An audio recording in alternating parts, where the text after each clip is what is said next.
वैष्णव जे काय बोलले ते एखाद्या राजकीय भूकंपापेक्षा कमी नाही आहे. जगातील महासत्ता निश्चितपणे वैष्णव यांचं बोलणं ऐकून हादरले असतील. त्यांनी स्पष्टपणे सांगितलं की येत्या 10 वर्षामध्ये भारत सिलिकॉन वेफर्स या क्षेत्रातला दादा बनणार आहे.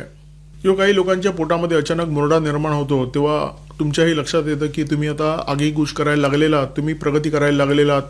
केंद्र सरकारकडून वारंवार दावे केले जातात की आपण मोबाईलची निर्मिती करायला लागलेलो आहे. आपल्या देशामध्ये आता आयफोन निर्माण होत आहेत.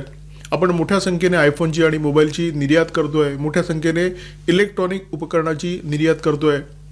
केंद्र सरकारचे हे दावे वारंवार येत असतात आणि हे दावे ऐकून बहुधा काँग्रेस नेते राहुल गांधी यांचं माथं ठणकलेलं असणार. काही दिवसापूर्वी त्यांनी एक्सवर एक पोस्ट अपलोड केली होती. त्यांनी असं सांगितलं की बाहेरून केवळ आपण टीव्ही आणि मोबाईलचे पार्ट आयात करतो आणि भारतात ते फक्त जोडले जातात. भारतामध्ये जर मॅन्युफॅक्चरिंगला बळ द्यायचं असेल तर तळागाळापर्यंत बदल केले पाहिजेत.